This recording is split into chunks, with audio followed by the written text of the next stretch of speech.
അതെ അതെ, നമ്മളിപ്പോൾ ബാംഗ്ലൂർ എക്സ്പ്ലോർ ചെയ്യാനായിട്ടാണ് പൊയ്ക്കൊണ്ടിരിക്കുന്നത്. ഞങ്ങൾ ഹോട്ടലിൽ പോയി ചെക്കിനൊക്കെ ചെയ്തിട്ട് ഇനി നമ്മൾ ഡയറക്റ്റ് പോകുന്നത് ബാംഗ്ലൂർ പാലസിലേക്കാണ് കേട്ടോ. അങ്ങനെ നമ്മൾ ബാംഗ്ലൂർ പാലസിലെത്തി കേട്ടോ. ഈ കാണുന്നതാണ് ബാംഗ്ലൂർ പാലസ്. സത്യം പറഞ്ഞാൽ എനിക്ക് അതിൻ്റെ ഉള്ളിലൊന്നും കയറിയിട്ട് അത്ര ഇതായിട്ടൊന്നും തോന്നിയില്ല. ചിലപ്പോൾ എനിക്ക് അങ്ങനത്തെ ഹിസ്റ്ററി കാര്യങ്ങളൊന്നും വലിയ ഇൻട്രസ്റ്റ് ഇല്ലാത്തതുകൊണ്ടായിരിക്കും. ബാംഗ്ലൂർ പാലസിൻ്റെ ഓപ്പോസിറ്റായിട്ട് തന്നെ ഇങ്ങനെ ഒരു വലിയ പാർക്കും ഗ്രൗണ്ടൊക്കെ ഉണ്ട് കേട്ടോ. നമ്മൾ ഇവിടെ വന്ന ടൈമിൽ അത്യാവശ്യം ഒരു ചൂടുള്ള ക്ലൈമറ്റ് ആയിരുന്നു.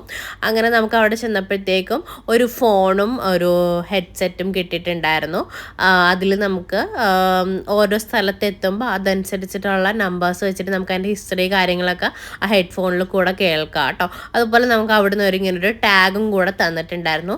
ഞാൻ ടിക്കറ്റ് പ്രൈസും കാര്യങ്ങളൊന്നും ഞാൻ ഓർക്കുന്നില്ല. ടിക്കറ്റ് പ്രൈസ് ഉണ്ടായിരുന്നു നമുക്ക്. അതുപോലെ നമ്മൾ അത്യാവശ്യം നല്ല ഫോട്ടോ സ്പോട്ട്സ് ഉണ്ട് കേട്ടോ. അവിടെ നമുക്ക് അത്യാവശ്യം ഫോട്ടോസും കാര്യങ്ങളൊക്കെ എടുക്കാം. പുറത്തു നിന്നാണെങ്കിലും അതിനവർ എക്സ്ട്രാ പേയ്മെൻറ്റും കാര്യങ്ങളൊന്നും മേടിക്കുന്നില്ല. ഉള്ളിലേക്ക് കയറാൻ മാത്രമാണ് ആ ഒരു പേയ്മെൻറ്റ് മേടിക്കുന്നത് കേട്ടോ. പിന്നെ നമുക്ക് പാലസിൻ്റെ ഉള്ളിൽ ഫോട്ടോസും കാര്യങ്ങളൊന്നും എടുക്കാനായിട്ട് പെർമിഷൻ ഇല്ല. അതുകൊണ്ടാണ് ഞാൻ അതൊന്നും ഇതിൽ ആഡ് ചെയ്യാത്തത്. അപ്പോൾ ഇതാണ് എൻ്റെ ബാംഗ്ലൂർ പാലസിൻ്റെ വിശേഷങ്ങൾ. ബാക്കി വിശേഷങ്ങളുമായിട്ട് ഞാൻ അടുത്ത വീഡിയോയിൽ വരാം. അപ്പോൾ ഓക്കെ, ബൈ.